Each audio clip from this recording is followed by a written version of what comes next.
when a lost puppy wandered into a solitary bobcat's enclosure. Everyone braced for tragedy. What they witnessed instead was the beginning of an impossible family. The Cinder Creek Valley was painted in shades of brown and gold. A fine dust covered everything. It settled on the leaves of tough bushes. It coated the roofs of the animal homes. It stuck to the old hat of Leo Vance. For 40 years, Leo was the heart of the Cinder Creek Wildlife Sanctuary. He was 72 years old. His face was a map of lines. Some lines came from smiling. Others came from worry. He had seen many animals in his life. He cared for birds, mammals, and reptiles. All of them had passed through his gentle hands. The sanctuary was not a zoo. There were no bright signs. There were no snack stands. There were no noisy crowds. It was a place for healing. It was a home for wild creatures that were broken or lost. It was a place of quiet work. The only sounds were the wind in the trees, the cry of a distant hawk, and the soft steps of paws on dry earth. In the center of this quiet place lived Shadow. He was a bobcat. He lived in a large area with rocks and bushes. It looked like the hills where he was born. Shadow was beautiful. His fur was a mix of tan, gray, and black. It helped him hide in the shadows. His ears had small tufts of hair. They could move on their own. They could hear the tiniest sound of a mouse. His eyes were the color of old honey. They held a deep and knowing sadness. Shadow's beauty was marked by pain. He came to the sanctuary 10 years ago. A poacher's trap had broken his leg. Dr. Anya Sharma, the sanctuary's smart vet, had saved the leg, but it never healed right. Shadow walked with a limp. It was a small limp, but it was always there. It was a reminder of the wildlife he had lost. He was a king in a cage, and his crown was made of loneliness. Leo and his small team did their best for him. Maya Reed, a young and kind animal expert, cared for him deeply. They gave him toys. They gave him different foods. They spoke to him in soft voices. Shadow allowed them to be near, but he never got close to them. He was a lonely animal by nature. His injury had made him build a wall around his heart. He would sit on the highest rock in his home. He would stare at the hills far away. He seemed to be looking for a world he could never reach. One Tuesday morning, the world was very still. You could hear the buzzing of a hummingbird's wings from far away. The quiet of the sanctuary was broken. It was not a loud sound. It was a small, whimpering sound. It was so strange that it was scary. Maya was the first to hear it. She was walking her morning route. She frowned. It was not the cry of a baby fox. It was not a coyote pup. It sounded like a pet. She followed the sound. Her heart started to beat fast. The sound led her down a dusty path. It went past the coyote pens. It went past the big bird cages. It led her to the far corner of the sanctuary. It led her to Shadow's home. A cold fear washed over her. The whimpering was coming from inside the bobcats area. She climbed up the lookout tower. Her hand was shaking. She grabbed her binoculars. She looked all around the enclosure. Her eyes moved from the shady den to the sunny rocks. And then she saw it. At the bottom of Shadow's favorite rock was a small ball of fur. It was black and tan. It was a puppy, a German Shepherd puppy. He was maybe 8 weeks old. He was all big paws and floppy ears. His eyes were wide with fear, and coming down from the rock was Shadow. He moved like a silent, falling leaf. Maya couldn't breathe. Her blood felt cold. This was the worst thing that could happen. A helpless baby animal was in with a wild hunter. A hunter who, even with a limp, was a perfect killing machine. She fumbled for her radio. Her voice was a scared whisper. "Leo, code red. At the Bobcat home. There's a puppy. A puppy is inside with Shadow." The reply came back fast. Leo's voice was usually calm. Now it was tight with worry. "On my way, Maya. Do not go in. I repeat, do not go in. Just watch." Maya could not look away. The puppy had pressed itself flat on the ground. A sad little cry came from its throat. Shadow was now only a few feet away. His body was low to the ground. He moved slowly and carefully. This was how a predator stalked its prey. This was the end. Maya shut her eyes tight. She waited for the puppy's scream, but the scream never came. When she dared to open her eyes, what she saw did not make sense. It went against everything she knew about nature. Shadow was not attacking. He had stopped a foot away from the puppy. His tufted ears were pointed forward with curiosity, not back with anger. His body was tense, but not with a need to kill. He slowly stretched his head forward. He gently nudged the shaking puppy with his nose. The puppy jumped. Then it whimpered again. Shadow nudged it again. It was a soft, questioning touch. Then he did something Maya had never seen him do. He lay down. He did not crouch like he was ready to pounce. He lay down in a relaxed way. His front paws were stretched out. His head was on the ground. He made himself small, at the puppy's level. He made a low, chuffing sound. It was a noise bobcats sometimes use with their kittens. The puppy seemed to understand. It was a universal sign for "I will not hurt you." The puppy crawled forward. It sniffed Shadow's huge paw. It found a little bit of courage. It licked Shadow's nose. Shadow did not move. He just watched the small creature with his wise, honey-colored eyes. After a moment, the tired, scared puppy gave up. It curled into a little ball against the bobcat's warm side. It fell asleep. Shadow laid his head down next to the puppy. He became a silent, watchful guardian. Leo arrived out of breath. He carried a tranquilizer rifle. He prayed he would not have to use it. He found Maya staring, with tears running down her face. "Leo, you have to see this," she whispered. She handed him the binoculars. Leo raised them to his eyes. He saw the impossible scene. He saw the predator and the prey resting together. His 40 years of experience told him this was a strange, temporary peace. It could explode into violence at any second. "It's a miracle," Maya said, her voice full of wonder. "It's a time bomb," Leo said back. His voice was serious, but his heart was pounding with a strange new feeling. "Get Dr. Sharma over here. We need to get that pup out. Now." The rescue attempt was a failure. It showed everyone the truth of the situation. Leo gave the order. 2 of the best handlers went into the enclosure through a side gate. They had nets and a pet carrier. The plan was simple. One handler would use a shield to gently push Shadow away. The other would quickly grab the puppy. They had done this kind of thing 100 times. It had never gone so wrong. The moment the handlers stepped inside, Shadow was on his feet. The gentle, curious cat was gone. In his place was a snarling, protective father. Maya watched in shock from the tower. Shadow did not back away.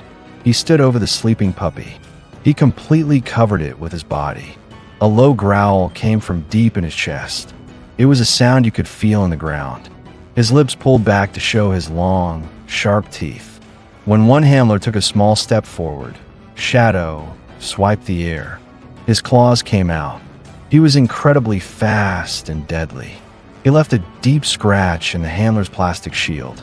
The message was clear. "Stay back." The puppy woke up and started to cry. Shadow immediately lowered his head. He licked the puppy's face. It was a gentle, calming gesture, but he kept growling at the humans. Leo pulled him out. Maya yelled, "He's going to hurt them, or himself. He's protecting it." Leo saw it too. This wasn't about territory. It was personal. It was the fierce love of a father. With a heavy heart, he told the handlers to leave. As soon as the gate clicked shut, Shadow calmed down. He nudged the puppy. He quieted its cries. Then, he gently guided it with his head toward the shelter of his den. A moment later, they both disappeared inside. The staff gathered in the small sanctuary office. The air was thick with shock and confusion. Dr. Sharma, a woman who trusted science over feelings, walked back and forth. "This can't continue, Leo," she said. "We can't leave a puppy in there. It's against all the rules. The puppy could have diseases. We don't know. More importantly, Shadow is a wild animal. His instincts could change in a second. One wrong move from the puppy, one playful bite that's too hard, and Shadow's predator instinct could take over. We would be responsible for that puppy's death." Everything she said was correct. It was the logical, scientific view. Leo knew this. He felt the heavy weight of that responsibility. But then Maya spoke. Her voice was full of emotion. "Did you see him, doctor? Did you see his face? I've worked with Shadow for 5 years. I've never seen him connect with anything. He puts up with us. He endures his life here. But just now he was alive. He had a purpose. He was protecting that puppy. He's adopted it. I know it sounds crazy, but he has." She turned to Leo. Her eyes begged him to understand. "And what about Shadow's mental health? He's been like a ghost for years. This is the first time I've seen him look happy. If we take that puppy away, what will that do to him?" The room was silent. They were trapped. The puppy's safety on one side, the bobcat's happiness on the other. The rules versus a miracle. Leo leaned back in his old office chair. It groaned under the weight of his decision. He looked out the window. He saw the sunny, empty enclosure in the distance. He thought of Shadow's lonely shape on the rock, day after day, year after year. He thought of the fierce, protective love he had just seen. It was not the act of a killer. It was the act of a father. "We'll name the puppy Rusty," he said quietly. Everyone looked at him, surprised, because he somehow scouted out the one place, the one animal, in this whole valley that needed him the most. He looked at Dr. Sharma's worried face, then at Maya's hopeful one. "We will set up a 24-hour watch. A live video will stream to this office. The vet team will be on standby. We'll test the pup's waste for diseases as soon as we can get a sample. We'll make a special diet for both of them. We'll take every single precaution." He took a deep breath. "But for now, we let them be. We watch, and we pray we're doing the right thing." The days that followed were a beautiful story of unlikely love. The story of Shadow and Rusty became the sanctuary's secret.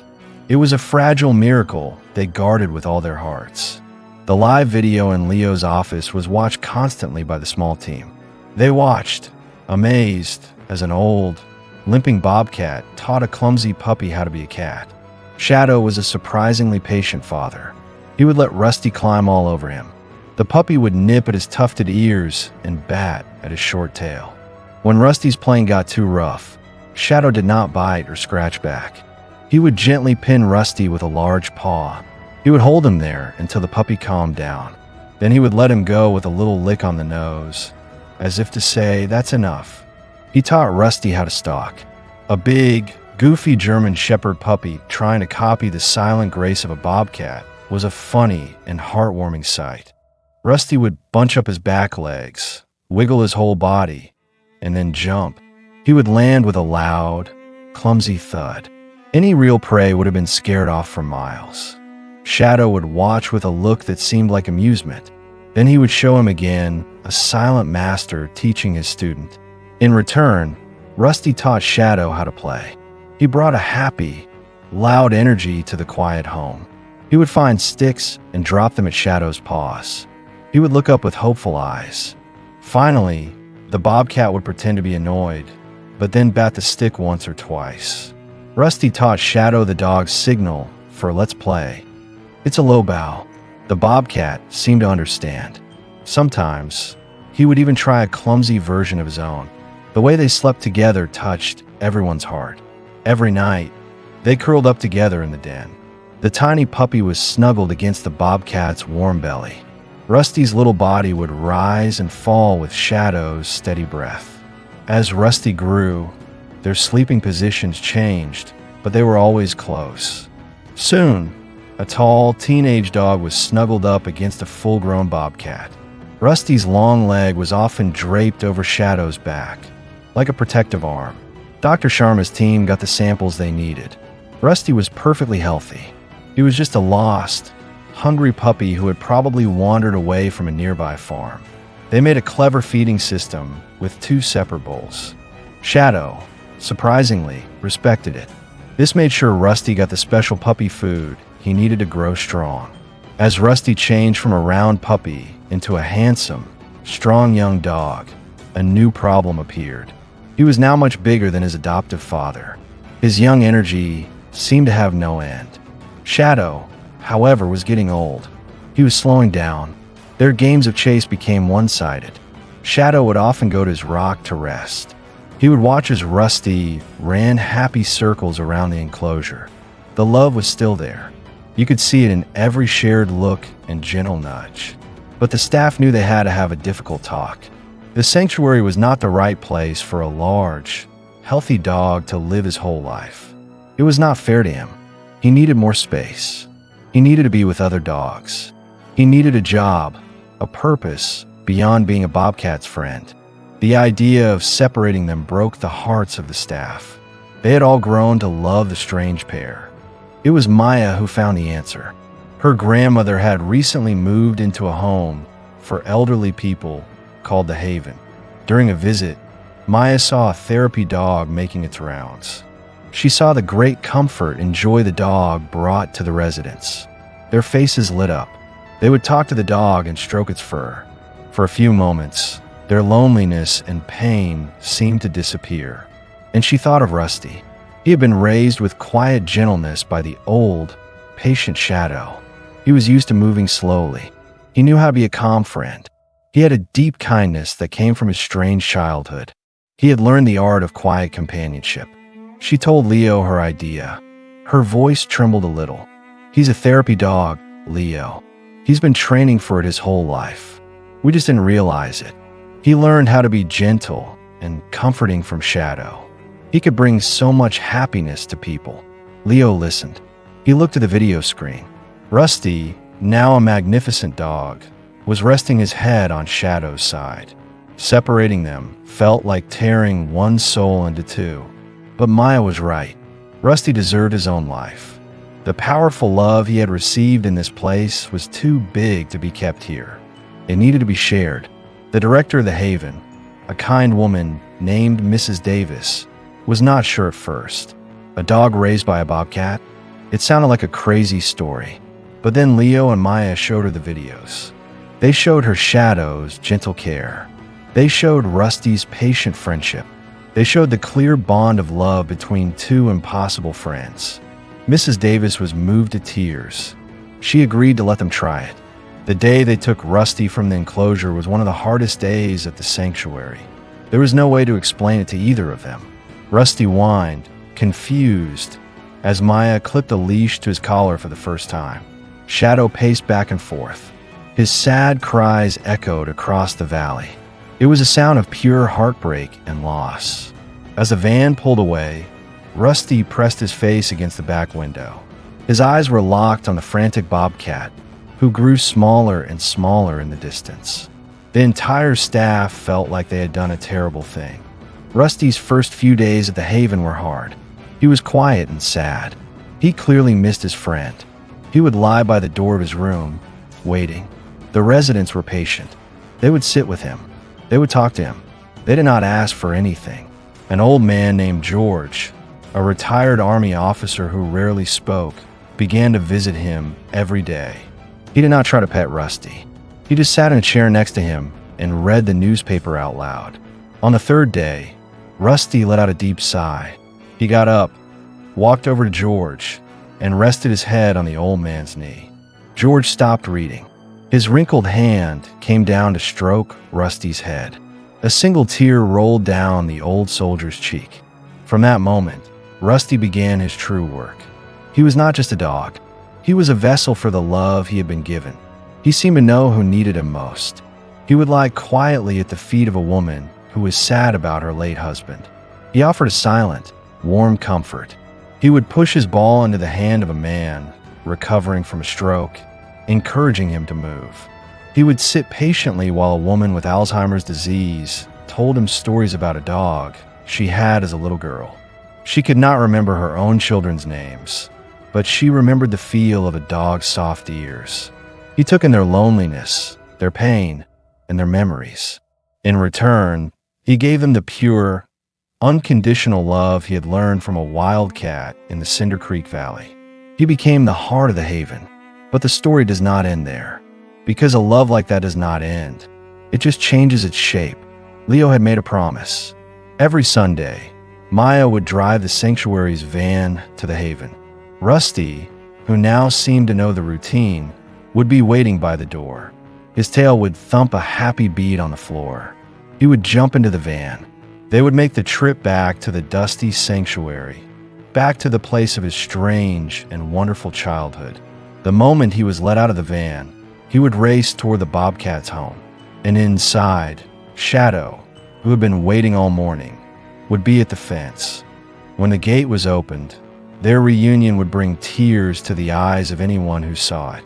Rusty, the big, powerful German shepherd, would lower his head to show respect. He would whine with pure happiness. Shadow, the aging bobcat, would rub his face all over Rusty's neck and chest. He would purr and chuff with a deep joy that you could feel in the air. They would fall back into their old routines, as if no time had passed. They would walk around the enclosure together, side by side. They would lie down on the sun-warmed rock. Rusty's large body was now a warm, protective shield for the old bobcat who had once protected him. Leo and Maya would watch from the tower, their own eyes wet with tears. They saw the truth in front of them. It was a love that crossed species. It was a love that broke all the rules of logic and nature. They had taken a risk. They had made a choice based on one impossible moment. They had chosen kindness over rules. And the result was a wave of warmth that had spread from a lonely bobcat to a lost puppy. And from that puppy to a home full of lonely souls. Rusty had found his purpose. He brought comfort to the elderly. He was passing on the gentle love he had first received. And Shadow, in his final years, was no longer the lonely king in a cage. Every Sunday, his boy came home. He was a father. He was a friend. He was a teacher. He was loved. And in the quiet of the Cinder Creek Valley, under the warm California sun, that was more than enough. It was everything.